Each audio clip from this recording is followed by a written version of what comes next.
Hello and welcome to another edition of Pop and Scott Talk Baseball, uh, plus a few other things since we know it's wild card weekend and all that stuff. So you could hear a little football dropped here and there. How's your week going, Dad? How was the rainy week treat y'all up there? Did y'all have many floods and stuff in Oh, we Virginia? had, yeah, they in Central Virginia they had a lot of. Um, I mean, it turned highways and streets into rivers. Hmm. Cars stranded everywhere. People having to be, you know, on top of cars, having to be rescued. Some Hmm. people they had to rescue people out of their homes because their homes flooded. Hmm. Um, we lost power that night for a couple of hours. It was rough. I mean, it was the wind wasn't as bad, but the rain was horrible. Yeah, We got about 3.5, almost 4 inches of rain. yeah. It And now came through now we're here. supposed to get now, and then we got more rain, another inch of rain the other night, and now Mhm. we're supposed to get an inch of snow Monday, Right. tomorrow evening. So it came through here before it hit y'all, and we had the same thing. People being stranded, and they were canceling schools and because of floods, and they School started later the next day because some of the roads were still. yeah they even told us, if we felt, because we had to go into work during the worst of it, and they were like, if we didn't feel comfortable, only hydroplaned a little bit, one little turn, but so I slowed down a little bit, but it wasn't too bad. Uh, yeah, it was nasty here too, and I think they're calling for 2 to 3 inches of snow here uh, Monday. So Yeah, you're in the colder band. Um, yeah, it's yeah, all it's cold all the way to the Gulf Coast, and right. I mean they're talking about 6 inches of snow in Mississippi because Jeez. because it's like 17 degrees down. I mean, Dallas, they have to close the roof today because it's supposed to be the high today in Dallas is 23, Right. 9 this morning. Yeah. And Well, I mean, at least it's not Buffalo. I mean, they're asking anybody to come out that can shovel snow. They're offering them $20 an hour to shovel snow. well, they canceled the game till tomorrow because of it Right. because people couldn't get to the game. It's supposed to be Well, 60-mile-an-hour wind I gusts. don't know if you've seen the field, but I mean, you couldn't even tell where the seats were. I my gosh, that was a lot of snow. But anyway, we're gonna talk some baseball. Few moves, not a lot. Again this week, starting to settle down.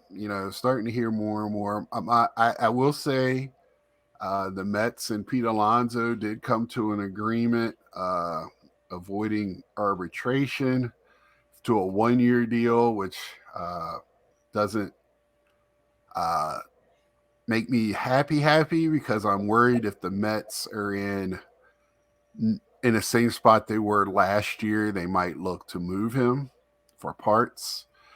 Uh, it makes me nervous, but we'll have to wait and see. But what you got, Dad? Well, I mean, first of all, condolences to Bud Harrelson's family. He passed this week. Yeah. He was a shortstop with the Mets. 79 years old. He was only a year older than I am, and he passed this week. Of course, my biggest recollection of Bud Harrelson is he was the guy that got in a fight with Pete Rose at second base when they had the playoff game against uh, Cincinnati.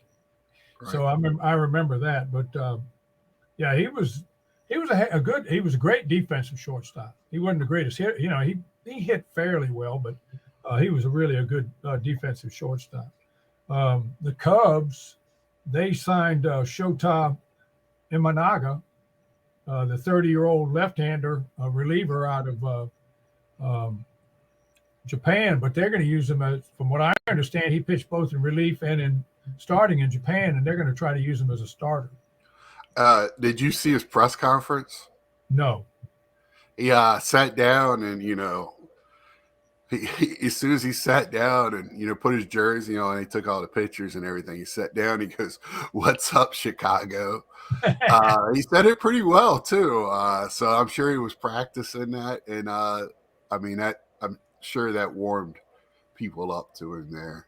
yeah, and the Cubs also picked up You ever see El Monte, a reliever, and infielder Michael Bush for a couple of prospects. Yeah. The Well, the Orioles, Dodgers had to free up some space, so yeah, well, the Orioles signed John Means to a 1-year, $3.3 million deal. He pitched pretty well for him, and they avoided arbitration on Santander. They signed him to a 1-year, $11.7 million. okay, I did not see that. And then, of course, the Yankees, they signed Soto for $31 million, which was $1 million over the most ever signed by a person in that situation. They also, it was a little surprising, they signed Stroman for a 2-year deal. Well, I kind of, when I heard that name, it made sense. I know I have a friend of mine that's a Yankee guy saying that Stroman and Cashman don't get along. Well, see, a few years ago, they had words. And so that's why they didn't think he would go there, because the Yankees and Stroman they don't get along very well. Winning fixes everything. We've always said that. Well, the other thing is too, they weren't real high on his flamboyance and attitude. That's just not the Yankee way. So that was a problem. But they offered a 5-year, $150 million offer. They made that offer to Snell, and he and his representative turned it down. But turned it down. They're looking for a 10-year contract. So they offered $150 million. They turned it down. So then they went to Stroman. Right. I did read today the Mets have been quietly talking to Snell. Him and about 14 other teams. But right. Everybody's going to be in that mix. So again, I will not be surprised if it's not. You want your pitchers at camp early, but I will not be surprised if he doesn't sign halfway through spring training. Yeah, he could be, or he could put. I think Montgomery's going to sign earlier with the Rangers. They're just trying to figure the deal out. Yeah, there again, it's the money. Yeah, it's the money. The Yankees backed off of Montgomery because of the money. I mean, the Yankees, for the first time in a long time, are going over $300 million this year, and they're going to be way over the luxury tax, and they just didn't want to spend that much money on either Snell or Montgomery. So that's why they went to Plan C, which was Stroman. They also signed Luke Weaver to a 1-year, $2 million deal, and they re-upped Gleyber Torres to 1 year, $14.2 million. Right. Well, I mean, if the Yankees could get one of the other two pitchers back on track, which they've been in the past, they'd be three strong pitchers. Yeah, they'll be in good shape. Yeah, then because that Stroman deal, for me, lengthen their rotation, and if they can get anything from anybody else, they're going to be tough. Yeah. With Cole. San Francisco signed Jordan Hicks to a 4-year, $44 million, and there's another reliever who they want him to start for them. They're going to try him they're going to work on him in spring training and see if they can get him to be a starter. Last year, he spent most of his career with the Cardinals, and then he was traded to the Blue Jays at the trading deadline last year. So they got him. And what we were talking about last week about these regional television networks broadcasting these games and how the prices are going up. The Pirates and the Penguins lost their broadcast the outfit in Pittsburgh that was broadcasting their games said, no, we can't handle this anymore. So they were signed by a bigger outfit. That smaller outfit was bought by Comcast in Pittsburgh. So now that bigger, the only problem is the fans for both the Penguins and the Pirates have to pay another $20 on top of what they were paying all along to have the game shown. So, this is like last night. The NFL game was on Peacock. Well, the whole time I watched the first game, Houston in Cleveland, they were advertising, for $29.99 you can get Peacock for a year, or for $10 you can have this game. I'm not paying another dime. I mean, Right. so I missed the Miami Dolphins and the Kansas City Taylor Swifts. So Right. I missed those. I missed the game because or half the game. I would have gone to Well, bed. I mean, they've been talking about it for a long time Well, about going to pay-per-view, and when pay-per-view started with boxing in the 1970s, it started with boxing when they had the big. I mean, when Ali, Frazier, right. and some of the lighter weights that had all those superstars, Hearns, all those guys. I mean, they started the pay-per-view. Some of the NFL owners at the owners meeting in like 74 or 75 said their teams did a study and they said, look, what we're being paid by the two networks to broadcast the games every week, we could go pay-per-view, have 10% of the viewership that we have on over the regular television stations and make more money. They knew that way back then. So, I mean, it's not surprising that they're doing this because, that's another thing. They said it's going to be so cold. Why don't they move that to a day game? Well, no, because Peacock and NBC had already paid the rights to show it at 8:00 at night. They weren't going to change it. Right. TV has the money and the money. The other thing, and this, I don't know if this is a real reason, but in my mind, I was thinking they wouldn't move it either because the gambling side of it was looking at the temperatures, and Exactly. that was a lot of the bets. And they were a lot of the bets, exactly.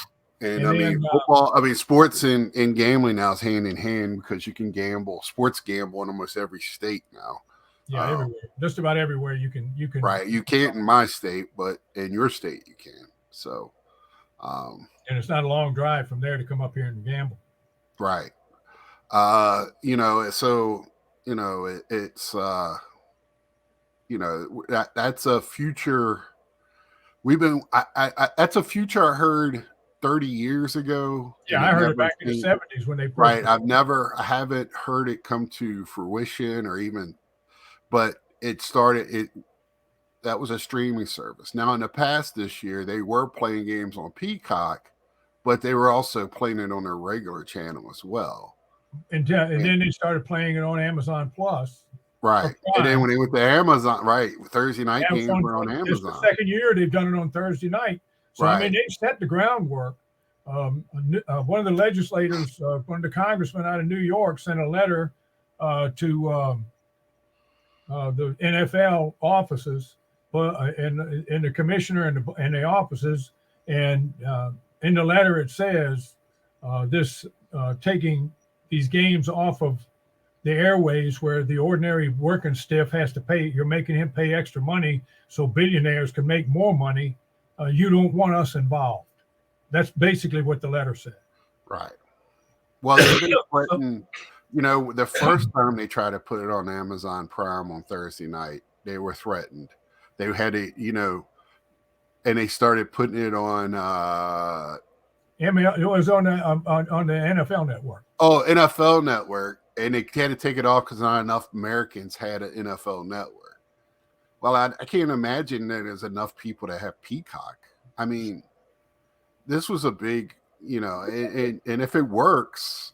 And the reason why we're talking about this on baseball, because if it works, it's going to everything. It's going to everything. It might not be regular season for baseball because it's so many games, but you might have to pay for a package to watch regular season games coming up. It might not be a lot because, in all seriousness, Peacock is, I think, $7 a month. I believe it is $6.99, and you can get it for way less if you pay it by a year. Okay, we're not talking about a lot of money, but to somebody it might be. So it's very. They said yesterday you could get it for a year for $29.99, $30. Right. You could get it for a year, or you could get it $10 a month. Right, I've had it. But what's going to happen is you're going to have to get Peacock. You're going to have to get Paramount. You're going to have to get, the ESPN Plus package. You're going to have to get all these packages. Unless this is the sign that cable is dead, which it could be, because sports might be leading the way. Because these Peacock, Paramount, ABC, with Disney, The Discovery Group. A lot of these companies with Max, they're having their own TV shows already on those channels, not being broadcast on regular TV. So they can be a little bit more, they don't have to follow the TV guidelines. I'll just give you another example.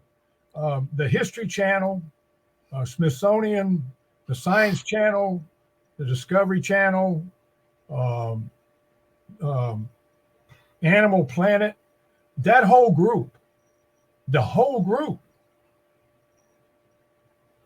they keep showing the same shows over and over again. They just flip them around from one right. entity to the they're other. Owned by the same company. Yeah. Right, they're all owned by the Discovery Group.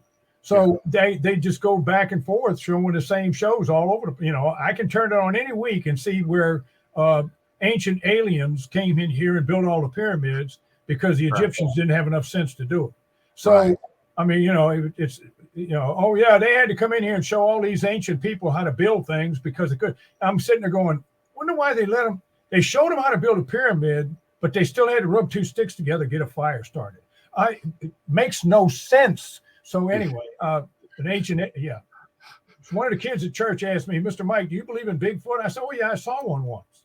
He was getting off a flying saucer with Elvis and a unicorn. So I can watch any of those shows 50 times a year because it's the same thing over and over again. But if you want to see the new stuff, you got to subscribe to the Discovery Plus or whatever it is to see any of the new stuff. Right. And the same thing with the Joanna Gaines and that, and the Magnolia stuff. You have to pay extra to see any of their new shows. So it's coming down to the point where, like I told my wife, I said, we pay $1 gazillion for the cable now. If it gets much worse, I'm not going to worry about it. One thing COVID taught me, I don't need sports. There was no sports during a certain amount of time in COVID. I had to, if I wanted to watch baseball, I watched the Korean League. Right. So I learned I didn't need sports. I can live without it.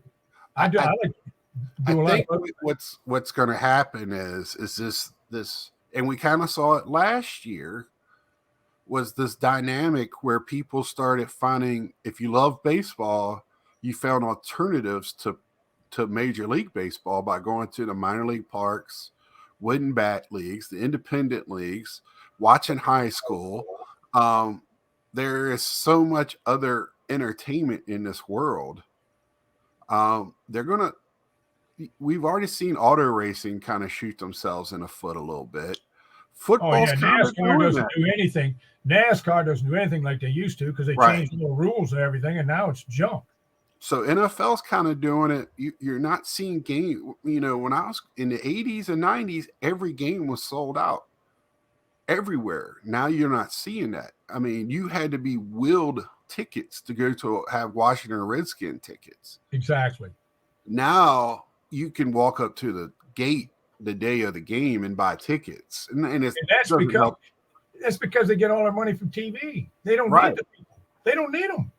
Right. I mean, baseball still needs fans because it's a regional and a local sport. They still need the fans coming to the ballpark as one of the main parts of their income. But the National Football League is so popular, and the TV rights are so expensive. Well, what I was going to say was, because they started putting so many of their games on a national-wide television, starting Thursday night, and once college football season's over with, you got 2 games on Saturday, 3 on Sunday, 1 on Monday. There was no reason. But if you start, the reverse will happen if you start making people pay, or they're not going to, like you said, there's so much other entertainment in this world right now.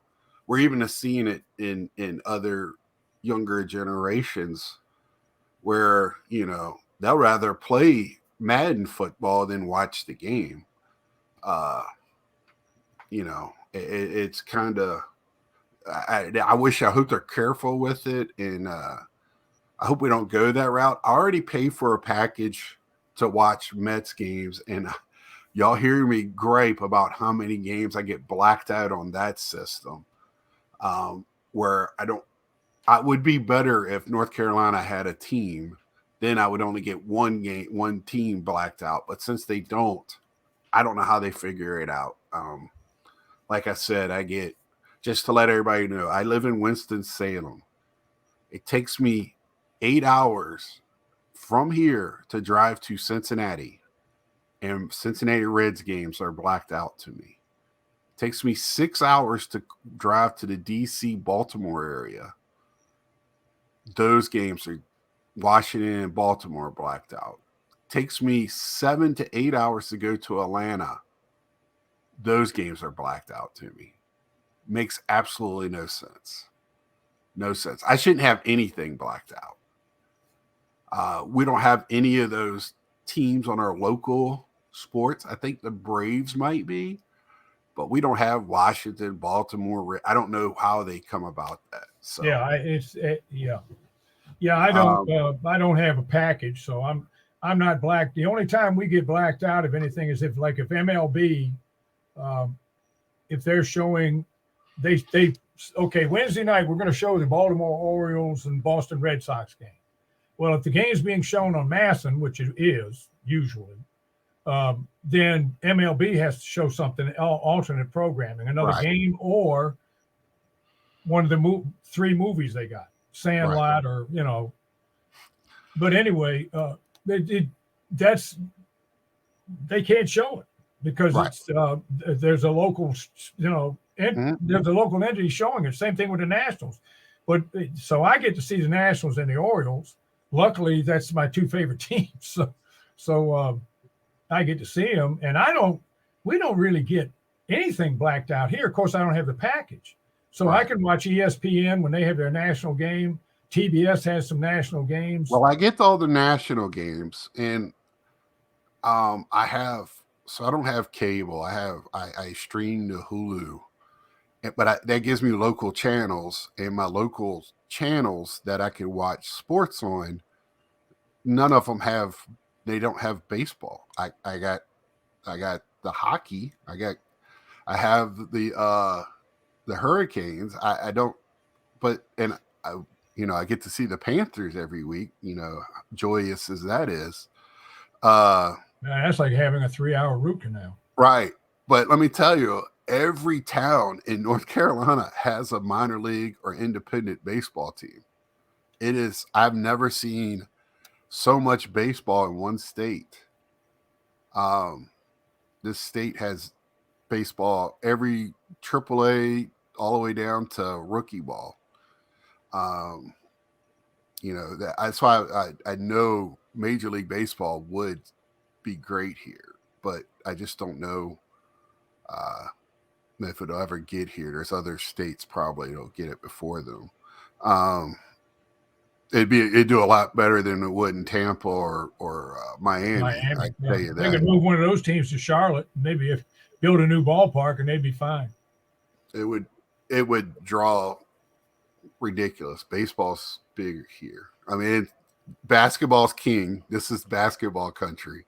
I mean, I am on Tobacco Road, so ACC basketball started down there. Right. I mean, I'm right down the street from the Greensboro Coliseum, where great ACC tournaments and basketball held. But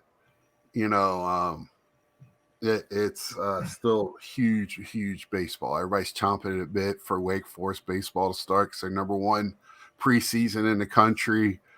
They had a great run last year to the World Series, not to the actual final game, but they made it to one. The team, LSU beat them to go on to win. This is huge here. And I just hope baseball really doesn't go the same way as the football route. But they do need to fix that package deal. I have sent some words to them. I have also tried to make contact with the SEC. I haven't got anywhere with that. So, of course, I'm just one person, and who cares? But hopefully, we don't go that route. There's plenty of good baseball, but I really rather watch the Mets since that's my favorite team than I would, anybody else. But I do watch. I have a couple of games on a night that I'm off, and that's the other thing. I work second shift, so I get the privilege of watching a lot of late inning West Coast games after my shift. Or at the end of my shift while I'm at work waiting to leave. But I anything else? Let's talk something positive. I love the game, and we're talking negativity about TV broadcasting, which it's not going to be on our side. It's going to be where they can make the most money. And well, it's like everything else in the world. It's follow the money. That's the name of the game. Right. They had a nice little. They had MLB the other day, and they were talking about the top shortstops in the game. Yeah. And Al Seager. And they he was number one. But they said those guys on there said a lot of nice things about that young kid in Washington. CC Abrams. Yeah, Abrams. They said that JJ Abrams. The progress that he made just last year. That the sky's kind of the limit on this. They got a very good. I said up the middle. They're built. They're young. Robles is not old, and if they keep him in center or keep that other young guy they brought up. Well, the young kid they brought up from the minors last year near the end of the year that made that throw from center field. I mean, they're really high on him. Yeah, he can go get them as well. And then you have Ruiz behind the plate. They're set up for a long time up the middle, and that's where you look at it, baseball. So they got a good building blocks. They just need to figure out the rest. Well, and then, like I said last year, until the team is sold, until the team is sold, it's kind of be up in the air. Right. And then if he decides not to sell it, tell somebody. Right. Do something. You do something.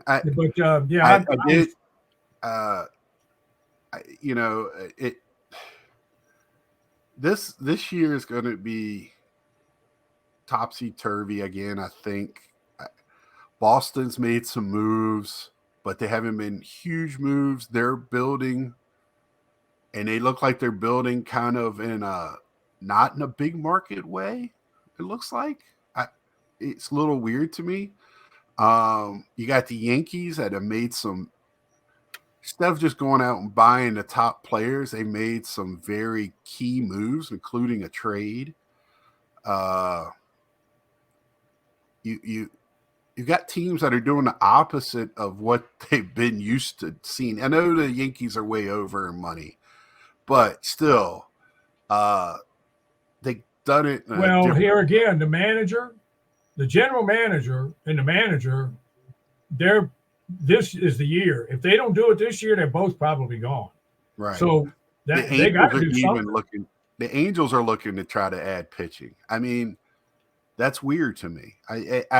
I know everybody's looking to add pitching, but it just seems like what moves, the Cubs didn't surprise nobody by signing the guy from Japan.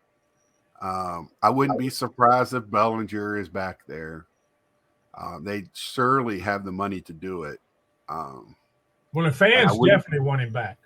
I wouldn't be surprised if you either see Montgomery or Snell end up there.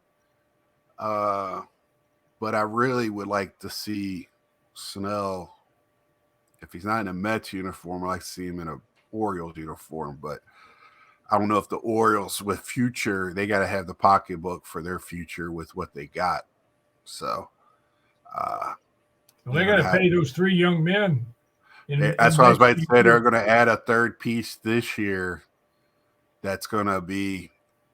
It looks like they could have back-to-back Rookie of the Years.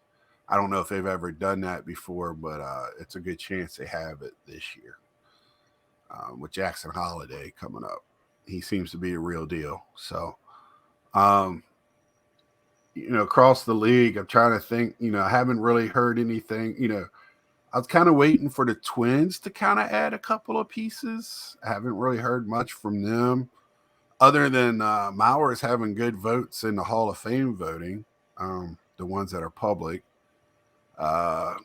We should know something by the end of the month on that, right? 31st is when all the votes have to be in for that. I think, I'm pretty sure that's when it. Yeah. We'll certainly talk about that when that day comes. I'm trying to think, not many moves. We haven't heard Toronto really do much. We haven't really a lot of the teams really haven't done a lot this offseason. Not as much as I thought was going to happen. Well, there's the White Sox trying to do. There's two groups of fans that were really complaining, and the Cubs is one of them. And the Cubs fans, they can quiet down a little bit now because they have made a couple of moves. They are still screaming they want Bellinger back. I'm sure. But the other one is Seattle. The Seattle fans said, "Look, you didn't do anything at the trade deadline last summer, and then you didn't make the playoffs. But the other teams that made moves made the playoffs, but you didn't make any. So now this year, you're not making any moves." Right. Well, they lost one player, Kelenic. The other kid that, what was his name? He played for him for a few years. He signed with the Dodgers. Torres or somebody? I know who you're talking about. I can't remember. I saw it. I didn't write it down.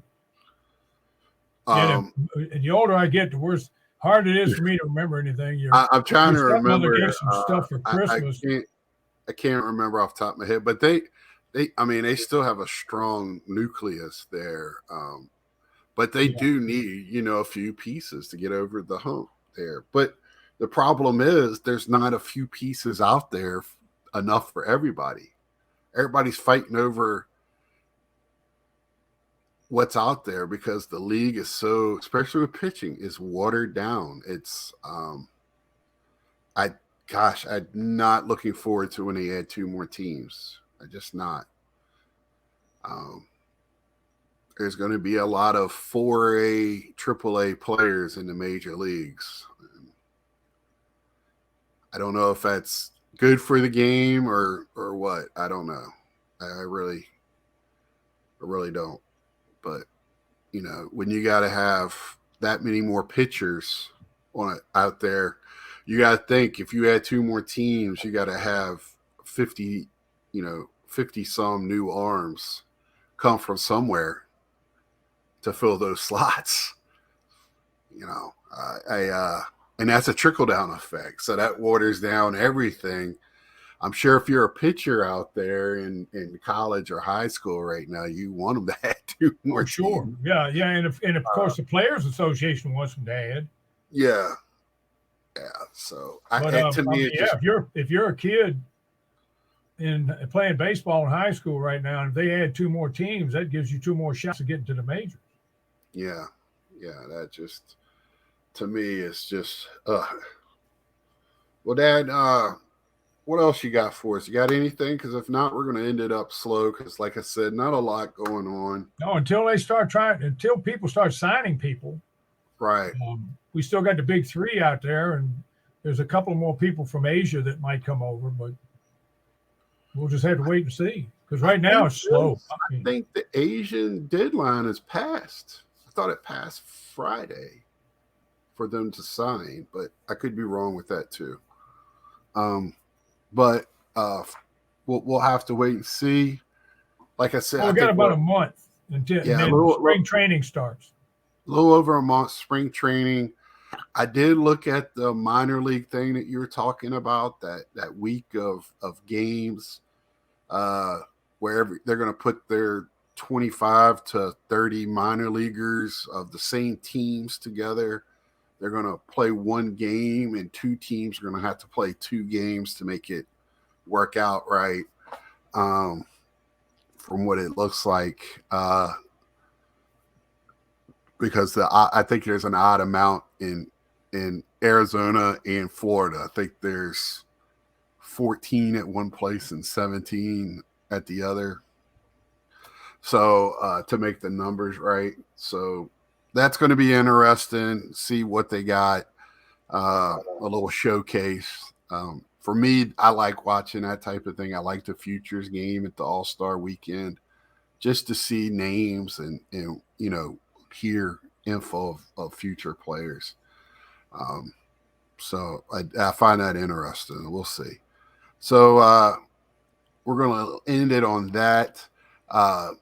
Thanks to everybody for watching. I know it's not exciting right now in the baseball world, but keep up with your team's update. Let us know down below if you know something that we do not. My dad reads the trade rumors and all that all the time, so you're going to have to catch him. I try to keep up with it, but it's a little bit more difficult for me with work and everything. But until next time, like, share, tell a friend, and we'll see ya.